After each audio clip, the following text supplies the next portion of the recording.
안녕하세요. 저는 김서연 40대 중반의 평범한 주부입니다.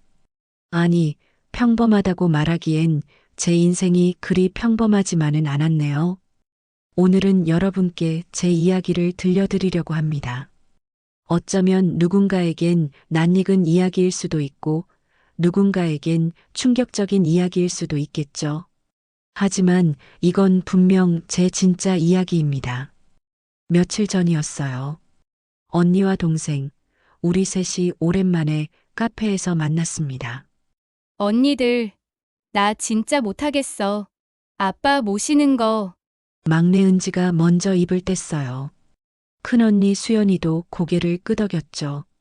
나도 마찬가지야. 솔직히 말해서 우리가 왜 아빠를 모셔야 하는 건데? 저도 침묵으로 동의했습니다. 우리 셋은 그렇게 오랫동안 쌓아왔던 이야기를 꺼내기 시작했어요. 제가 5살 때였을 거예요. 아빠가 처음으로 저를 술 심부름에 보낸 게 학교도 들어가기 전이었죠. 서연아, 아빠 소주 한 병 사와라. 슈퍼 아저씨한테 김 사장네 딸이라고 하면 알아. 어린 제가 비틀거리며 소주병을 들고 오면 아빠는 그저 당연하다는 듯이 받아들었어요. 고맙다는 말도 없이요. 큰언니 수연이는 더 어렸을 때부터였대요. 겨우 4살 때부터 아빠 밥상을 차려야 했다고 하더군요. 발판을 놓고 싱크대에 올라가서요. 아빠, 저 손이 안 닿아요. 그럼 의자 가져다 놓고 올라가. 딸이 아빠 밥상도 못 차리면 어떡해. 막내 은지는 우리보다는 나았지만 그래도 마찬가지였어요. 오빠가 없다는 이유로, 우리는 아들이 아니라는 이유로 늘 부족한 존재였죠. 아빠의 남아선호 사상은 정말 심했습니다. 명절 때마다 친척들 앞에서 공공연하게 말씀하셨죠. 아들 하나 없어서 집안이 이 꼴이야. 대가 끊겼어. 엄마는 그럴 때마다 고개를 숙이셨어요. 마치 자신이 큰 잘못이라도 저지른 것처럼요. 하지만 할머니와 할아버지는 달랐습니다. 아니, 이놈아. 딸이 얼마나 귀한데. 요즘 세상에 무슨 아들 타령이야. 할아버지가 아빠를 꾸짖으면 아빠는 불만스러운 표정으로 입을 다물곤 했죠. 할머니는 우리를 품에 안아주시며 속삭이셨어요. 너희들은 잘못 없단다. 아빠가 생각이 짧은 거야. 할머니와 할아버지, 그리고 엄마가 방패막이가 되어주셨기에 우리는 그나마 버틸 수 있었어요. 특히 엄마는 정말 대단한 분이셨습니다. 제가 초등학교 5학년 때였나요? 아빠가 큰 소리치며 집에 오셨어요. 여보, 나 사업 시작한다. 큰돈 벌 거야. 엄마는 불안한 표정이었지만 아빠를 말릴 수 없었죠. 아빠는 친구들과 동업으로 무슨 사업을 시작하셨어요. 정확히 뭐였는지는 저도 잘 모르겠어요. 당시 아빠는 우리에게 사업 이야기를 자세히 해주지 않으셨으니까요. 딸들은 몰라도 돼. 아들이 있었으면 물려줄 텐데. 항상 그런 식이었죠. 사업은 처참하게 실패했습니다. 3년도 안 돼서요. 아빠는 집에 있던 돈을 전부 쏟아부었고 심지어 빚까지 졌어요. 할아버지가 평생 모아놓으신 돈까지 날렸죠. 그날 밤 엄마와 아빠의 싸우는 소리가 들렸어요. 당신 이제 어떻게 할 건데? 애들 학비는 어떻게 내고? 알았다고. 내가 책임질게. 하지만 아빠는 책임지지 않으셨어요. 아니, 못하셨다고 해야 할까요? 그 후로 아빠는 이런저런 일을 하셨지만 벌어오는 돈은 턱없이 부족했습니다. 그때부터 엄마의 고생이 시작됐어요. 새벽 4시면 일어나서 시장에 가셨습니다. 식당에서 설거지 아르바이트를 하시고 낮에는 청소 일을 하셨어요. 저녁에는 편의점 야간 아르바이트까지 하셨죠. 엄마, 너무 힘드시면 쉬세요. 큰언니가 걱정스럽게 말씀드리면 엄마는 항상 웃으시며 대답하셨어요. 괜찮아. 엄마는 괜찮아. 너희들만 잘 크면 돼. 엄마는 당신 몸을 돌보지 않으셨어요. 아프셔도 참으셨고 끼니도 제대로 챙기지 못하셨죠. 우리에게는 늘 따뜻한 밥을 차려주시면서요. 아빠는 그런 엄마를 보면서도 변하지 않으셨어요. 여전히 소파에 앉아서 텔레비전을 보시거나 친구들과 술을 마시러 나가셨죠. 야, 맥주 좀 가져와. 아빠, 엄마 곧 들어오시는데 제가 할게요. 됐어. 네가 빨리 해. 엄마는 피곤하실 거야. 아이러니하게도 아빠는 엄마가 피곤하다는 건 아시면서 우리에게 심부름을 시키셨어요. 당신이 직접 하시면 될 일을요. 제가 대학교 2학년 때였습니다. 엄마가 쓰러지셨어요. 병원에서 의사 선생님이 말씀하셨죠.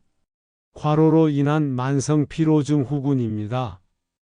그리고 당뇨도 있으시고 허리 디스크도 심각하네요. 지금까지 어떻게 참고 사셨는지 모르겠습니다. 그날 밤 병실에서 엄마를 간호하며 울었어요. 큰언니와 막내도 함께요. 미안해. 엄마가 미안해. 엄마는 오히려 우리에게 미안하다고 하셨습니다. 잘못은 엄마가 아니셨는데요.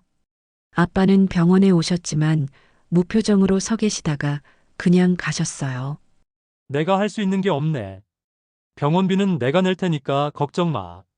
하지만 병원비도 결국 엄마가 모아놓으신 적금에서 나갔습니다. 아빠는 그것조차 제대로 책임지지 못하셨어요. 시간이 흘러 우리 셋은 모두 결혼했습니다.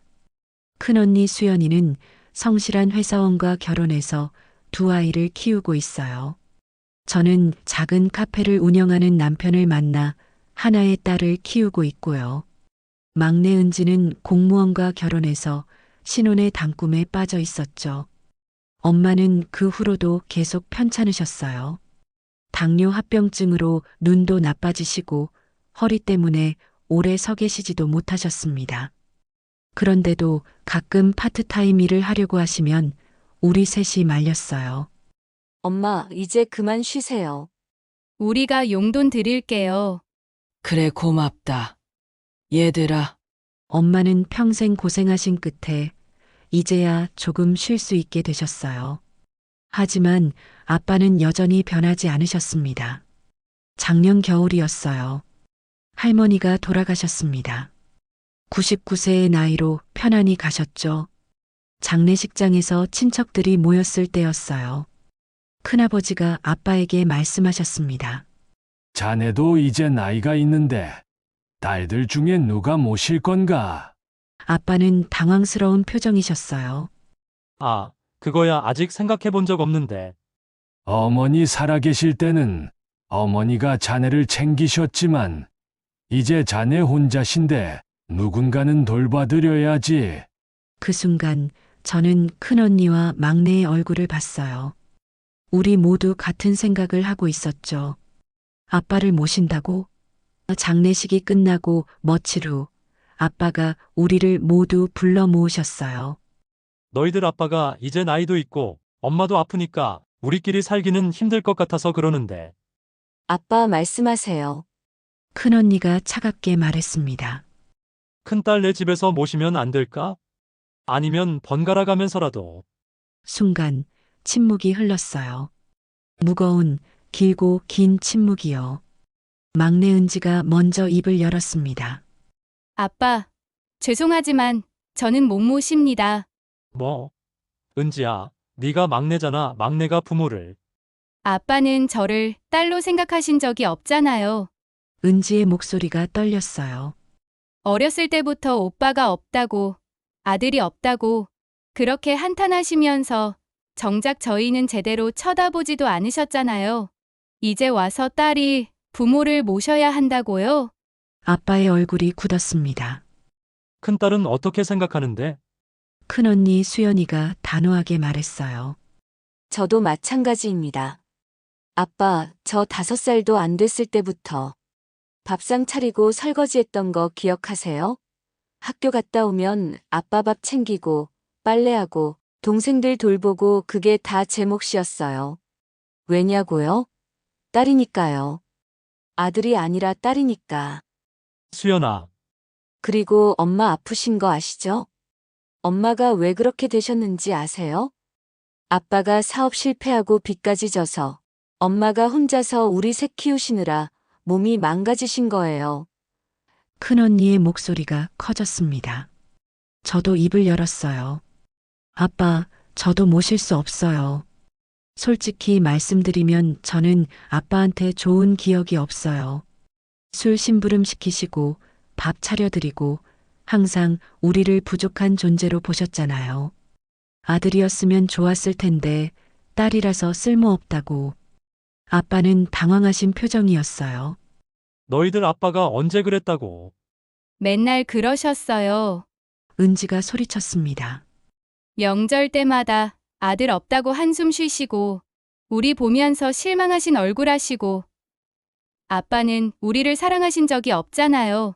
그저 며느리를 얻지 못해서, 대를 이을 아들을 낳지 못해서 아쉬워하셨을 뿐이죠. 그날 이후로 우리는 아빠와 연락을 거의 하지 않았어요. 명절에도 엄마만 찾아뵙고 아빠와는 어색하게 인사만 나눴죠. 그리고 며칠 전 큰아버지한테서 전화가 왔습니다. 너희 아버지 혼자 사시는 거 힘들어 하시는데 딸들이 좀 챙겨드려라. 큰아버지, 죄송하지만 저희는 아니, 요즘 세상에 딸이 어떻고 아들이 어떻고 할 게 뭐 있냐. 자식은 다 똑같은 거지. 너희가 챙겨드려야지. 그 말에 저는 뭐라고 대답해야 할지 몰랐어요. 자식은 다 똑같다고요? 그럼 왜 우리 아빠는 우리를 똑같이 대하지 않으셨을까요? 왜 우리는 아들이 아니라는 이유로 늘 부족한 존재였을까요? 그래서 오늘 우리 셋이 다시 모인 겁니다. 언니들, 나 진짜 한 푼도 안 낼 거야. 아빠 가정부 고용하시든, 요양원 가시든, 그건 아빠 알아서 하셔야 해. 은지가 단호하게 말했어요. 나도 마찬가지야. 우리 남편도 이해해줘. 시어머니가 그래도 아버지인데라고 하시길래 시어머니한테도 다 얘기했어. 그랬더니 시어머니도 그런 아버지면 모실 필요 없다고 하시더라. 큰언니도 고개를 끄덕였습니다. 저는 커피를 한 모금 마시고 말했어요. 근데 조금은 죄책감이 드는 것도 사실이야. 그래도 아빠니까. 언니, 그게 바로 문제야. 은지가 제 손을 잡았습니다. 우리는 평생, 그래도, 하지만이라는 말로 우리 감정을 억눌렀어. 그래도 아빠니까 참아야지. 하지만 부모님이시니까 이해해야지. 그런데 아빠는 우리한테 그렇게 하지 않으셨잖아. 우리를 이해하려고 하지도 않으셨고. 맞는 말이었어요. 엄마는 어떻게 하시겠대? 제가 물었습니다. 엄마는 우리 편이야. 엄마도 아빠 때문에 너무 힘들어 하셨어. 오히려 엄마가 우리한테 미안하다고 하시더라. 딸들한테 이런 아버지를 둬서 미안하다고. 큰언니의 눈에 눈물이 고였습니다. 엄마는 우리가 결정한 대로 하래. 엄마는 이제 당신 인생 사시겠대.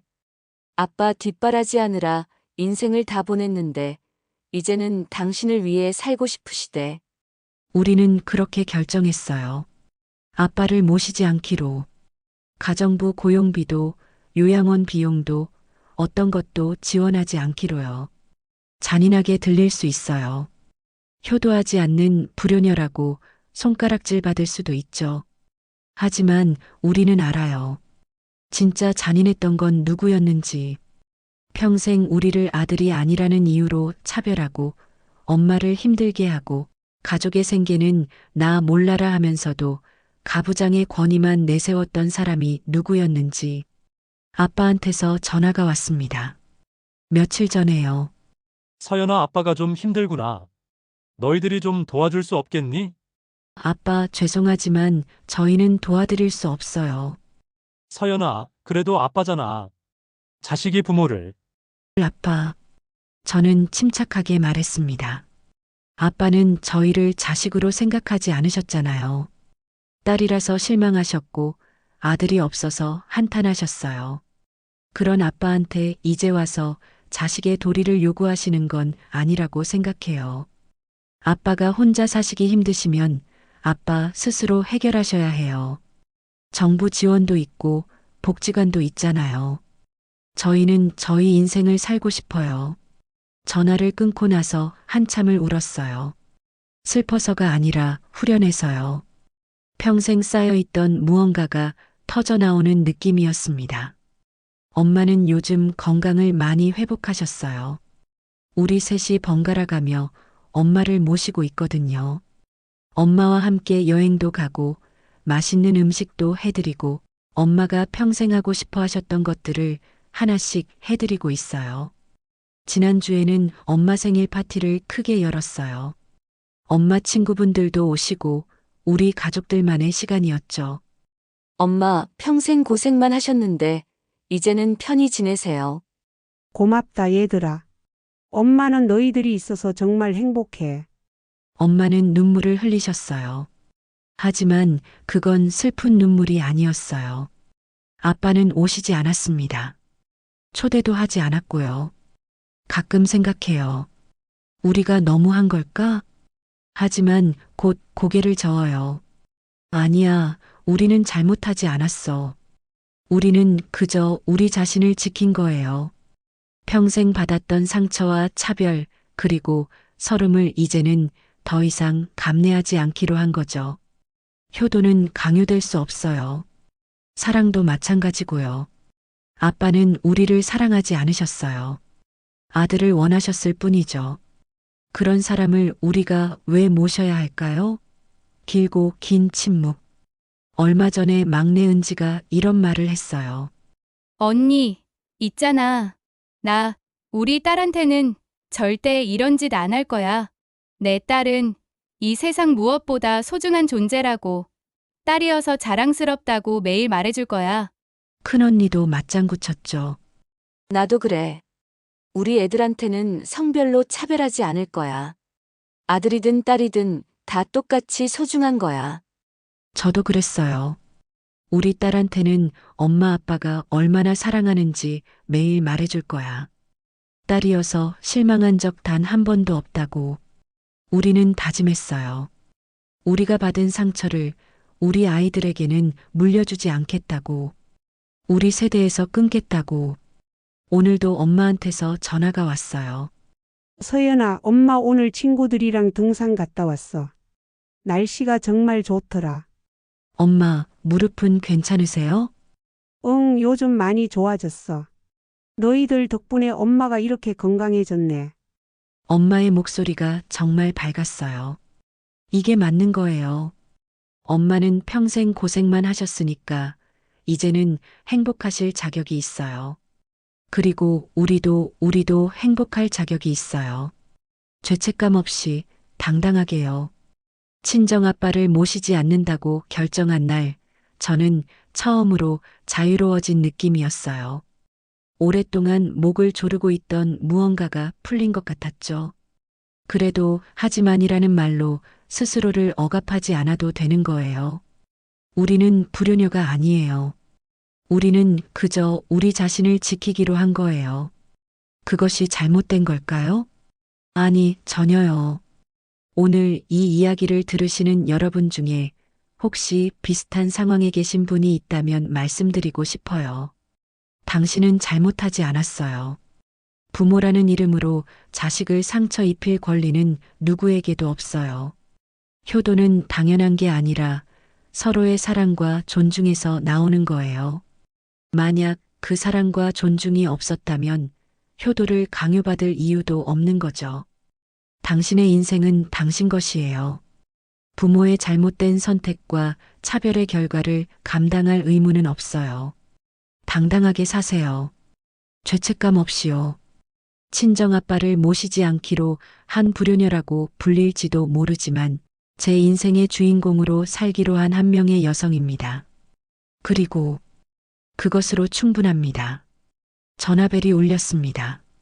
큰아버지였어요. 서연아, 너희 아버지 말이야. 요즘 많이 힘들어 하신다. 병원에도 가셔야 하는데 혼자서는 어렵고 큰아버지, 그건 저희가 해결해 드릴 문제가 아니에요. 이 사람아, 그래도 혈육인데. 세상에 자식이 부모를 이렇게 내팽개치는 법이 어디 있어? 제 목소리는 침착했습니다. 큰아버지, 궁금한 게 있어요. 아버지가 저희를 딸이라는 이유로 차별하고 어린 나이에 술 심부름시키고 밥 차리게 하고 엄마 혼자 돈 벌게 하실 때는 왜 아무 말씀도 안 하셨어요? 그건 그때는 괜찮았나요? 그때는 그래도 부모인데라고 말씀 안 하셨잖아요. 왜 이제 와서 우리더러 혈육이니까 돌보라고 하세요? 큰아버지는 한동안 말이 없으셨습니다. 서연아, 세상이 그렇게 극백 논리로만 되는 게 아니야. 맞아요, 큰아버지. 세상은 흑백 논리가 아니에요. 그래서 저희도 회색지대에서 결정을 내린 거예요. 아버지를 미워하지도 않지만 모시지도 않는 거요. 전화를 끊고 나니 남편이 옆에 와서 제 어깨를 감싸 안아줬어요. 힘들었지? 아니, 괜찮아. 오히려 후련해. 남편은 처음부터 제 편이었어요. 시댁 식구들도 마찬가지였고요. 한 달 후 아빠한테서 문자가 왔습니다. 서연아, 아빠가 너무했다. 미안하다. 짧은 문자였어요. 하지만 저는 무덤덤했습니다. 미안하다는 말 한마디로 지난 40년이 지워질까요? 어린 시절의 상처가, 엄마의 고생이, 우리가 받았던 차별이 미안하다는 말로 사라질까요? 저는 답장을 하지 않았어요. 며칠 후 또 문자가 왔습니다. 내가 잘못 살았다. 너희 엄마한테도 미안하고 너희들한테도 미안하다. 하지만 아빠도 그렇게 배워서 살아온 거다. 우리 아버지도 그랬고. 저는 그 문자를 보고 한참을 생각했어요. 맞아요. 아빠도 그렇게 배워서 살아오셨겠죠.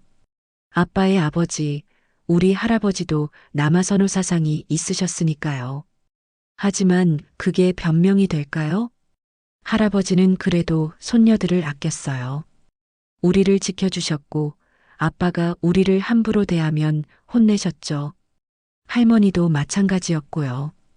같은 시대를 살았어도 누군가는 변했고 누군가는 변하지 않았어요. 그건 선택의 문제였어요. 아빠는 변하지 않는 쪽을 선택하셨고 그 대가를 이제 치르시는 거예요. 일주일 후 우리 셋은 다시 만났습니다. 언니들, 아빠한테서 문자 받았어? 은지가 물었어요. 응, 받았어. 미안하다고. 큰언니가 고개를 끄덕였습니다. 나도 받았어. 그런데 마음이 안 움직이더라. 이상하게. 저도 같은 기분이었어요. 나도 그래. 예전 같았으면 그래도 아빠가 사과하시는데 라고 생각했을 텐데 지금은 그냥 무덤덤해. 은지가 커피를 한 모금 마시며 말했습니다. 그게 정상이야. 언니들, 우리가 이상한 게 아니라 이제야 정상이 된 거야. 평생 우리 감정을 억눌러 왔잖아. 이제는 솔직해진 거지. 맞는 말이었어요. 그런데 말이야. 큰언니가 조심스럽게 입을 열었습니다. 아빠가 정말 아프시면 어떡해? 그래도 우리가 모른 척하는 게 맞을까? 순간 침묵이 흘렀습니다. 언니, 그건 다른 문제야. 제가 말했습니다. 아빠가 아프시면 병원 가시면 돼. 정부 지원도 받으시고 복지 서비스도 이용하시면 되는 거야. 우리가 직접 모시지 않는다고 아빠가 죽는 건 아니잖아. 맞아. 요즘 혼자 사시는 노인분들 지원하는 시스템 많아. 주민센터에 연락하시면 다 도와주거든. 은지도 동의했습니다. 우리가 냉정한 거야? 큰언니가 불안한 표정으로 물었어요. 아니, 언니. 우리는 현실적인 거야. 저는 큰언니의 손을 잡았습니다. 냉정한 건 우리가 아니야.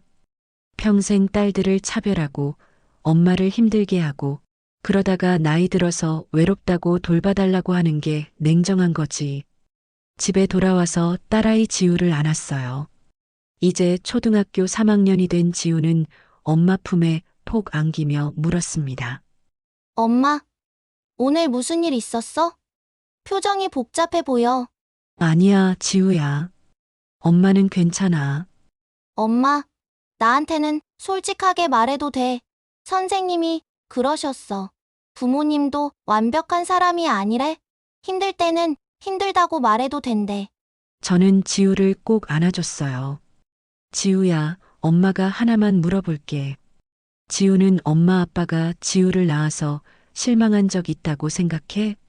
뭐? 당연히 없지. 엄마 아빠는 매일 나한테 사랑한다고 하잖아. 딸이어서 자랑스럽다고도 하고. 그치?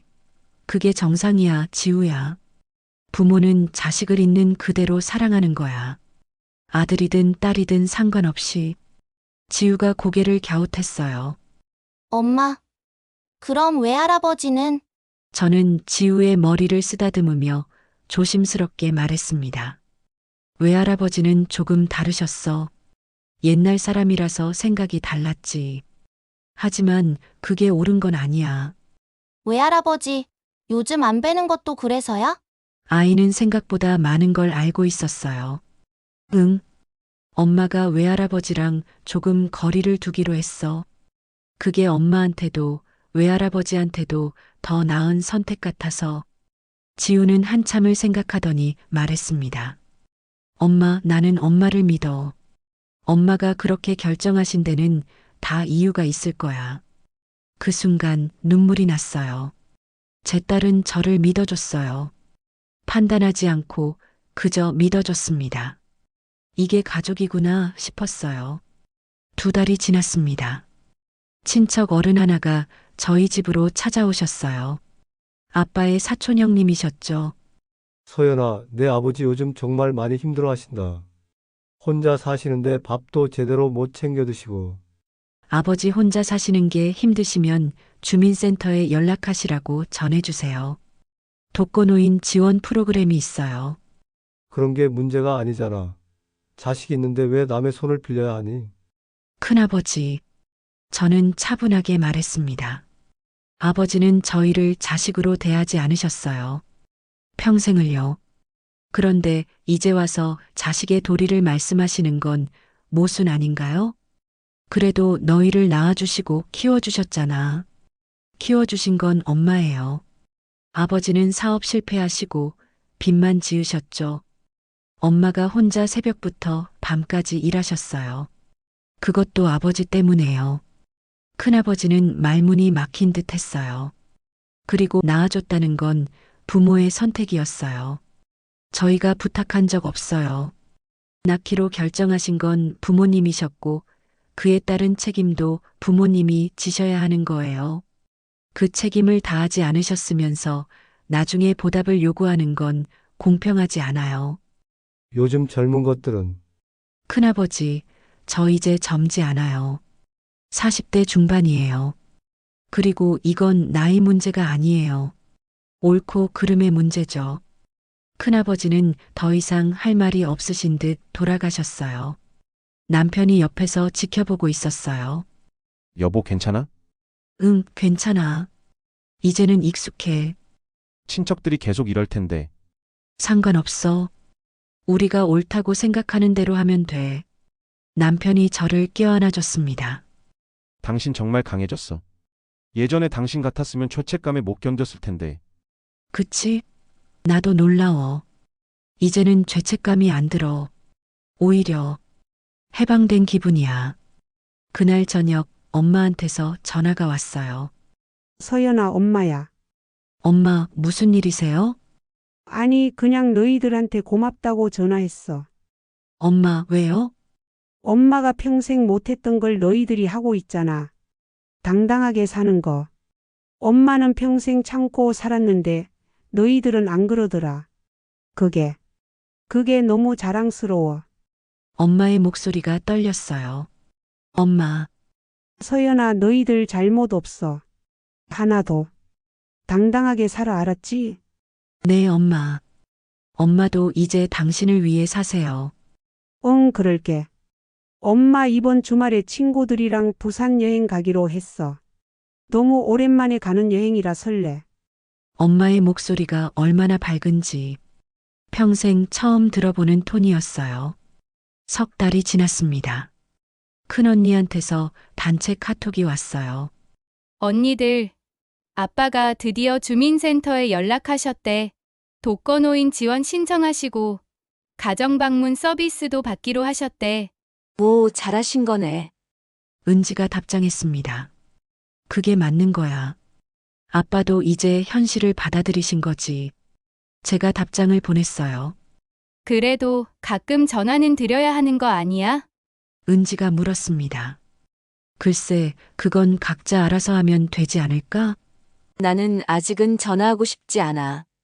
큰언니가 답했습니다. 나도 마찬가지야. 아직 마음의 준비가 안 됐어. 저도 솔직하게 말했어요. 우리는 더 이상 죄책감을 느끼지 않았어요.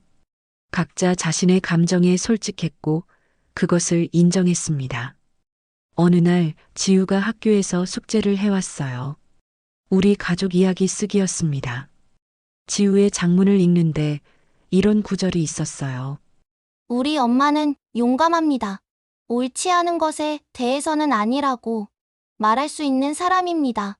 엄마는 외할아버지와 사이가 좋지 않지만 그래도 외할머니를 정말 잘 모십니다. 엄마는 사랑받을 자격이 있는 사람만 사랑해야 한다고 말씀하십니다. 저도 엄마처럼 당당한 사람이 되고 싶습니다. 눈물이 났어요. 제 선택이 딸에게 나쁜 영향을 줄까봐 걱정했었는데 오히려 딸은 제게서 용기를 배우고 있었어요. 6개월이 지났습니다. 아빠한테서 또 문자가 왔어요. 서연아, 아빠가 많이 반성했다. 너희들이 맞다. 아빠가 잘못 살았어. 너희한테 좋은 아버지가 되지 못해서 미안하다. 너희들 인생 잘 살아라. 아빠는 이제 혼자서도 잘 지낼 수 있을 것 같다. 이번에는 느낌이 달랐어요. 변명이나 요구가 없었어요. 그저 인정과 사과 그리고 축복이었습니다. 저는 처음으로 답장을 보냈어요. 아빠도 건강하세요. 주민센터 서비스 잘 이용하시고 아프시면 병원 꼭 가세요. 짧은 답장이었지만 이게 제가 줄 수 있는 전부였어요. 아빠로부터 답장이 왔습니다. 그래, 고맙다. 그날 밤 남편과 이야기를 나눴어요. 여보, 나 오늘 아빠한테 답장 보냈어. 그래? 마음이 좀 풀렸어? 풀렸다기보다는 정리가 된 것 같아. 아빠는 아빠고 나는 나야. 우리는 서로 다른 사람이고 서로에게 큰 의미가 없어도 괜찮은 것 같아. 그게 건강한 거야. 응. 이제는 알 것 같아. 모든 관계가 가까울 필요는 없다는 거.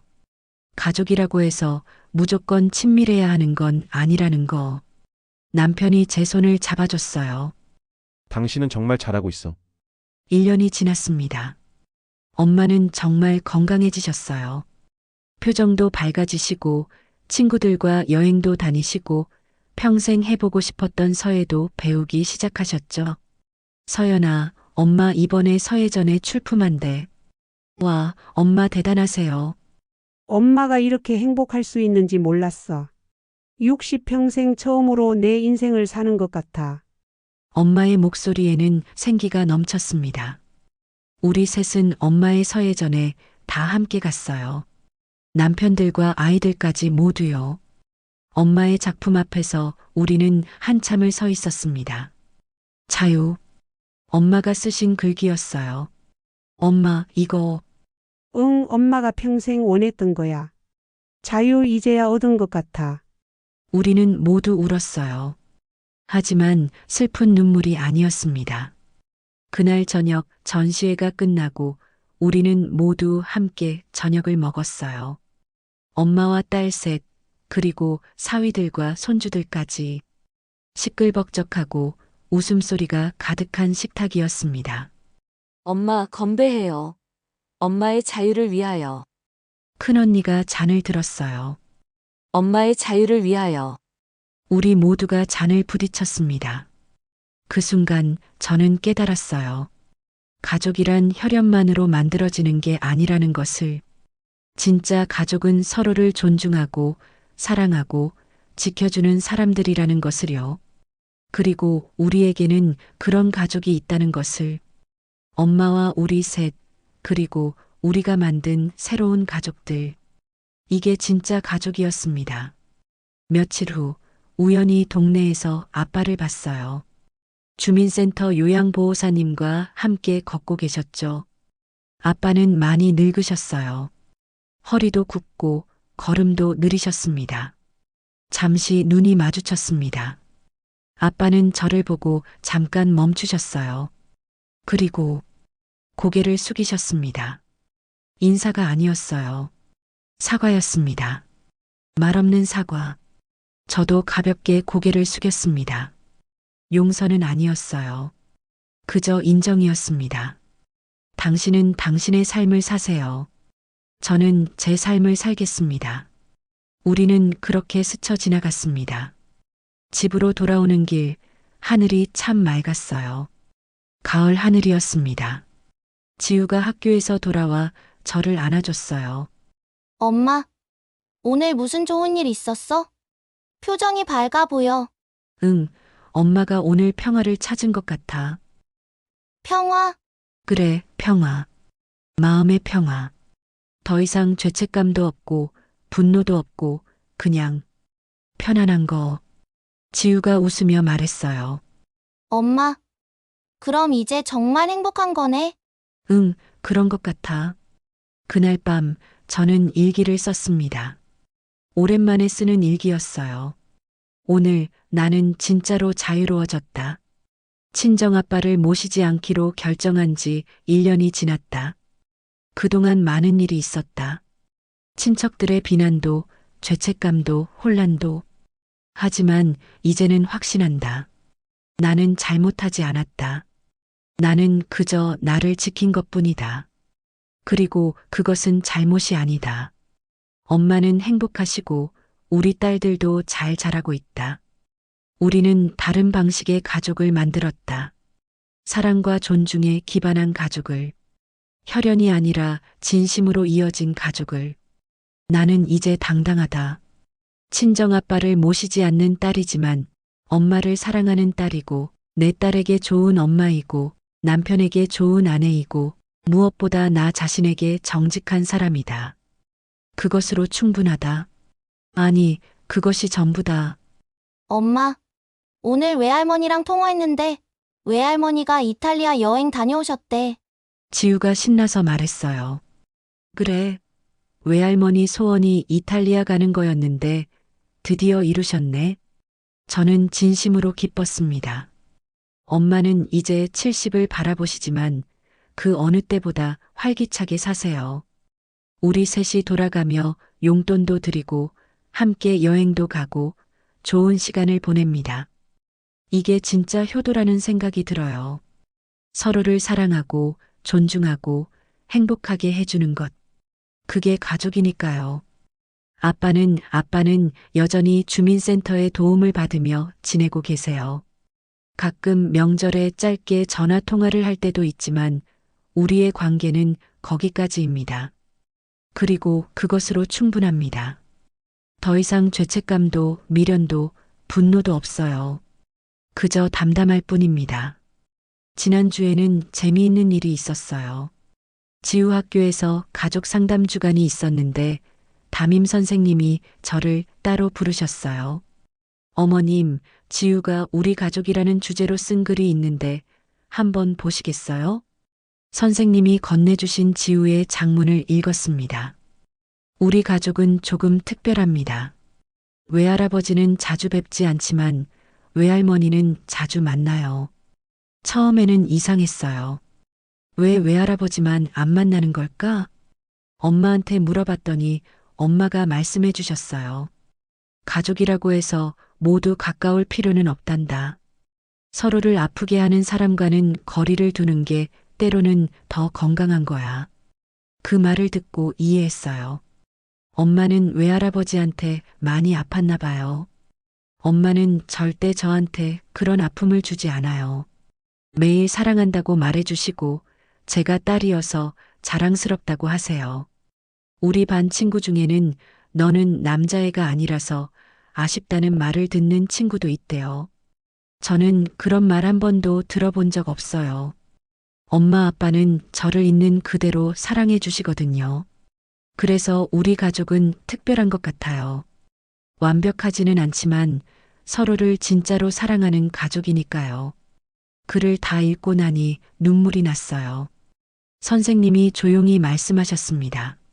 어머님, 요즘 가정 환경이 복잡한 아이들이 많아요. 그런데 중요한 건 형태가 아니라 내용이더라고요. 지우는 정말 건강하게 자라고 있어요.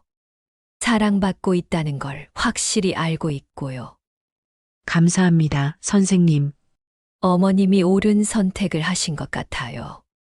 아이들은 거짓말을 금방 알아차려요.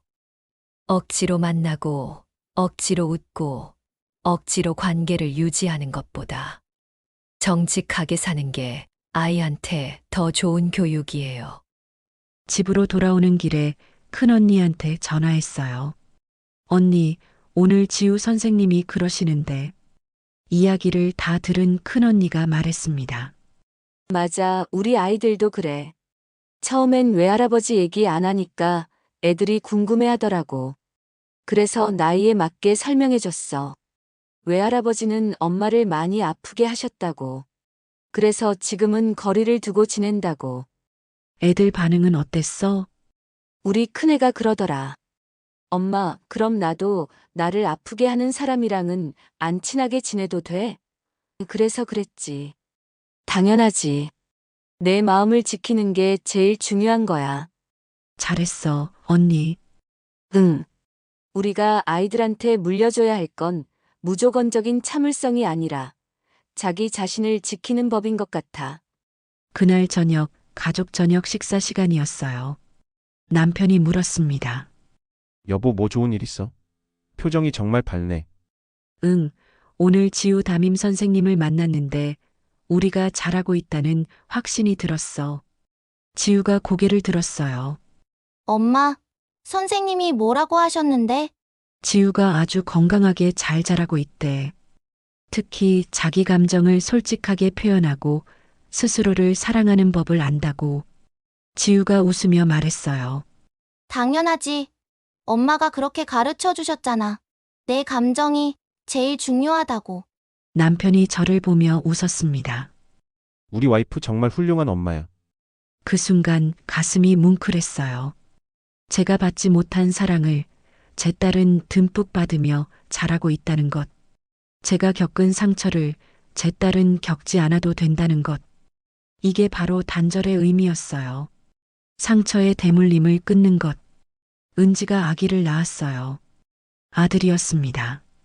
병원에서 은지를 만났을 때 은지는 아기를 안고 울고 있었어요. 언니, 나 이제 알 것 같아. 뭐가? 아이를 낳아보니까 성별이 뭐가 중요한가 싶어. 이 작은 생명이 건강하게 태어나준 것만으로도 감사한데, 아빠는 왜 그랬을까? 왜 우리를 그렇게 대하셨을까? 저도 은지 옆에 앉았어요. 그건 우리가 이해할 수 없는 부분인 것 같아. 아빠의 시대, 아빠의 가치관, 우리와는 다른 세상에서 사신 거니까. 그래도 이건 확실해. 나는 절대 우리 아들한테 나중에 딸이 생겨도 절대 그렇게 안 할 거야. 은지가 아기를 꼭 안으며 속삭였습니다. 너는 그냥 존재만으로도 충분해. 아들이든 딸이든 상관없어. 엄마는 내가 태어나줘서 고마워. 그날 병실에서 우리 셋과 엄마가 모였어요. 엄마가 손주를 안으시며 말씀하셨습니다. 얘들아, 엄마가 너희한테 미안한 게 있어. 엄마, 왜요? 엄마가 너희 아빠를 제대로 못 막았어. 너희가 어릴 때 더 강하게 너희를 지켜줬어야 했는데. 큰언니가 엄마 손을 잡았습니다. 엄마가 뭘 잘못하셨어요. 엄마는 최선을 다하셨어요. 그것만으로도 충분해요. 그래도 엄마가 너희 아빠한테 의존하지 않고 더 일찍 독립적이었다면. 엄마, 제가 말했어요. 그때는 지금과 달랐잖아요. 엄마도 그 시대의 한계 속에서 사셨던 거예요. 중요한 건 엄마가 우리를 사랑으로 키워주셨다는 거예요. 그게 전부예요. 엄마 눈에서 눈물이 흘렀습니다. 너희가 이렇게 커져서 엄마가 정말 자랑스러워. 너희는 엄마보다 훨씬 강하고 당당해. 은지가 말했어요. 엄마가 보여주신 거예요. 어떻게 사랑하는지, 어떻게 희생하는지. 우리는 엄마한테 배웠어요. 다만, 우리는 엄마와 다르게 살기로 한 거예요. 더 당당하게요. 오늘은 제 카페 5주년 기념일이에요. 작지만 아늑한 카페, 단골 손님들로 북적이는 이곳. 제 꿈이었던 공간입니다. 문득 창밖을 보니 어떤 할아버지가 손녀로 보이는 아이와 손잡고 걸어가고 있었어요. 할아버지, 저 아이스크림 먹고 싶어요. 그래. 우리 공주님 뭐든지 사줄게. 할아버지의 표정이 정말 행복해 보였어요. 순간 생각했어요. 저런 할아버지도 있구나. 손녀를 공주님이라고 부르고 뭐든지 해주고 싶어 하는 할아버지. 우리 아빠는 우리를 그렇게 대한 적이 없었죠. 하지만 이제는 그것에 대해 분노하지 않아요. 그저 그랬구나 하고 받아들일 뿐이에요. 카페 문이 열리며 손님이 들어왔어요. 30대 초반으로 보이는 여성이었는데 표정이 무척 어두웠어요. 어서 오세요. 아메리카노 한 잔 주세요. 주문을 받고 커피를 만드는데 그분이 조용히 우시는 게 보였어요. 커피를 가져다 드리며 조심스럽게 물었습니다. 괜찮으세요? 아, 죄송해요. 제가 오늘 좀 힘든 일이 있어서요. 혹시 말씀하시고 싶으시면 들어드릴게요. 저도 카페 사장이지만 때로는 고민 상담사 같은 역할도 하거든요. 그분은 잠시 망설이시더니 말씀하기 시작했어요. 제가 아버지랑 사이가 안 좋아요. 어렸을 때부터 아버지한테 사랑받은 기억이 없어요. 오빠만 편애하시고 저는 늘 투명인간 같았죠. 심장이 뛰었어요. 그런데 오늘 아버지가 편찮으셔서 병원에 입원하셨대요. 어머니가 저보고 오라고 하시는데 저는 가기 싫어요. 그런데 주변에서는 다들 그래도 아버지인데라고 하고 저는 나쁜 딸인가요? 저는 그분 맞은편에 앉았습니다. 손님은 나쁜 딸이 아니에요. 하지만 아버지라는 이름이 모든 걸 정당화하지는 않아요. 부모도 사람이고 잘못할 수 있어요. 그리고 자식도 사람이에요. 상처받을 수 있고 거리를 둘 수도 있어요. 그분의 눈에서 눈물이 흘렀습니다. 하지만 세상 사람들은 손님의 고통을 모르잖아요. 손님이 어렸을 때 얼마나 외로웠는지, 얼마나 사랑받고 싶었는지, 그걸 아무도 몰라요. 손님만 알죠. 저는 어떻게 해야 할까요? 저는 따뜻하게 미소 지었어요. 손님이 결정하세요. 가고 싶으면 가시고, 가기 싫으면 안 가셔도 돼요. 어떤 선택을 하시든 그건 손님의 권리예요. 그리고 어떤 선택을 하시든 손님은 나쁜 사람이 아니에요. 그분이 고개를 들었어요. 정말 그래도 될까요? 그럼요. 저도 그렇게 살고 있어요. 네. 저는 제 이야기를 간단히 들려드렸어요. 어린 시절의 차별, 엄마의 고생, 그리고 우리의 선택을. 그분은 이야기를 다 듣고 나서 처음으로 웃으셨어요. 감사해요. 제가 미쳤나 싶었는데 저만 이상한 게 아니었네요. 전혀 이상하지 않아요. 손님은 정상이에요. 그리고 강한 분이에요. 그분이 돌아가시고 나서 저는 카페 창가에 앉았어요. 문득 깨달았어요. 제 이야기가 누군가에게 위로가 될 수 있다는 것을, 제 선택이 누군가에게 용기를 줄 수 있다는 것을. 그래서 저는 결심했어요. 제 이야기를 더 많은 사람들과 나누기로. 제 이야기를 듣고 계시는 여러분, 혹시 여러분 중에 저와 비슷한 상황에 계신 분이 있나요? 부모님과의 관계 때문에 고민하시는 분? 효도를 강요받고 있지만 마음이 따라가지 않는 분? 그분들께 말씀드려요. 당신은 잘못하지 않았습니다. 당신은 나쁜 사람이 아닙니다. 당신은 당신의 감정을 느낄 권리가 있습니다. 그리고 당신은 당신의 인생을 살 권리가 있습니다. 저는 이제 50대를 바라보고 있어요. 인생의 반을 넘긴 나이죠. 되돌아보면 친정아빠를 모시지 않기로 한 결정은 제 인생 최고의 결정 중 하나였어요. 그 결정 덕분에 엄마는 행복하게 당신의 인생을 사시고 있어요. 우리 셋은 각자의 가정에서 행복하게 살고 있어요. 우리 아이들은 사랑받으며 건강하게 자라고 있어요. 그리고 저는 제 자신과 화해했어요. 더 이상 죄책감도 분노도 미련도 없어요. 그저 평화로울 뿐이에요. 마지막으로 한 가지만 더 말씀드릴게요. 가족은 선택할 수 없지만 관계는 선택할 수 있어요. 혈연이라는 이유만으로 독이 되는 관계를 유지할 필요는 없어요. 때로는 거리를 두는 것이 서로에게 더 나은 선택일 수 있어요. 그리고 그것은 사랑의 다른 형태일 수도 있어요. 나를 사랑하는 것, 내 가족을 사랑하는 것, 내 평화를 사랑하는 것. 그것도 사랑이에요. 오늘도 엄마한테서 문자가 왔어요. 서연아, 엄마 오늘 친구들이랑 도자기 만들기 체험했어. 너무 재밌더라. 사진 보낼게.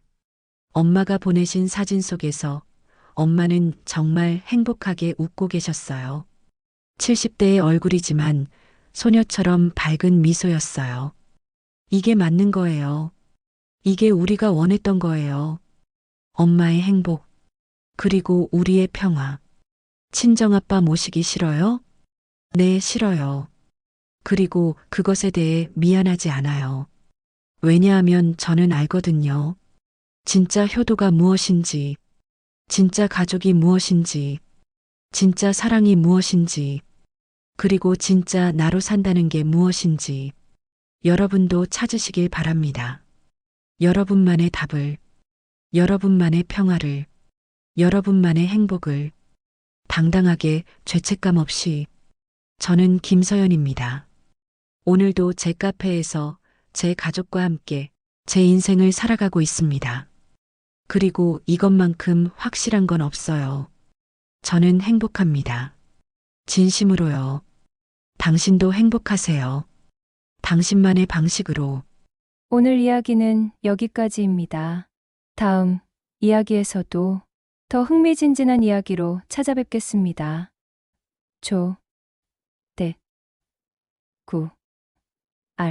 좋아요, 댓글, 구독, 알람은 더 많은 이야기 제작에 힘이 됩니다. 지금까지 사연당에서 전해드렸습니다. 감사합니다. 얼른 구독하셔서 새로 올라오는 글을 빠르게 알람 받아보세요.